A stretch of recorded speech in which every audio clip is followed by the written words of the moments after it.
the first thing you need to understand is that there needs to be a level of transparency within the organization with the community. You know, you can't, if you're going to act like you're some sort of a black ops subdivision, then you're going to get treated like you're a black ops subdivision. And you know, if you're open with the community and you discuss the problems openly with them and actually bring them into the fold when it comes to discussing most of the problems and the possible solutions, then you're going to find that the support's going to be there for you. I think you have to be careful sometimes that there are going to be certain people that no matter what you do, that a certain, and I think it's a very small segment of the public, will question what you do. And I think a lot of the questions come from, it's something that Ron touched on, because they don't know. In our local newspaper, people have the ability to make comments after each, and sometimes there's hundreds of comments.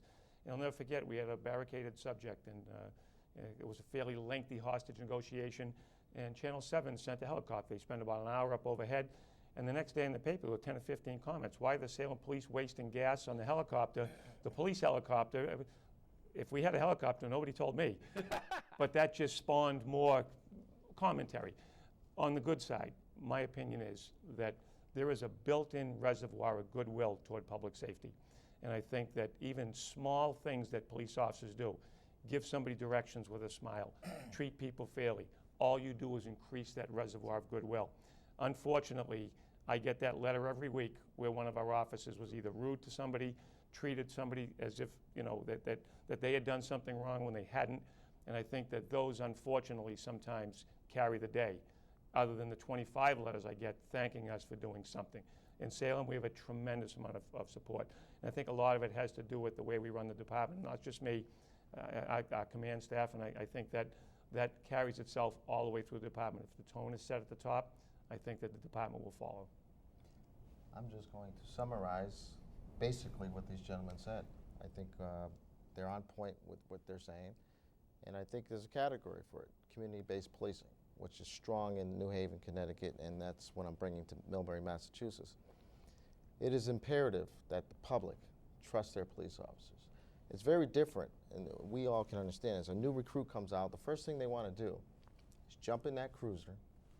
They look good, right? We all look good, we know that. And they want to just drive that cruiser, and I can remember the day. I was a rookie cop. It looked great. The car is clean, your shoes are shine, and you're just driving, you had shades on. And it took a lot for us, for the chief to say, you're hitting the street, you're walking. And first we were offended. We're like, excuse me? You know, we're new recruits. We want to get out there and bust through the doors. We want to make arrests. So, no, you're walking the beat.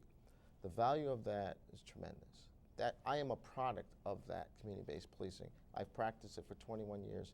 It's the trust that when I do something, they go, "That back then, that's Officer Howell." Right. We know what he did was just because he's fair.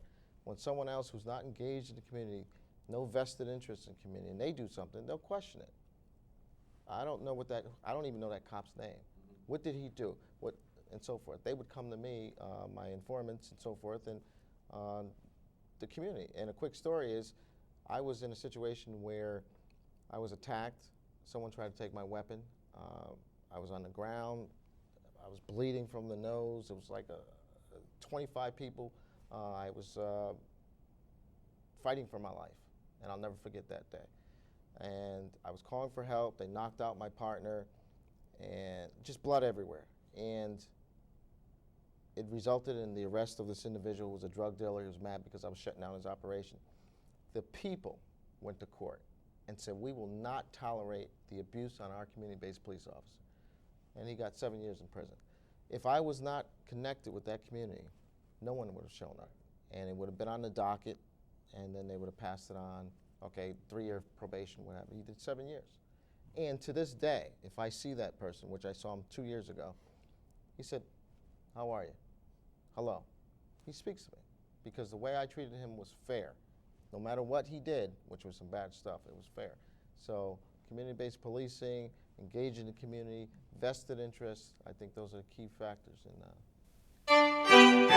This excerpt is brought to you by the Massachusetts School of Law, a leader of reform in legal education and a leader in multimedia education for the public. To view the full interview and for a full listing of MSL's programs, log on to mslaw.edu.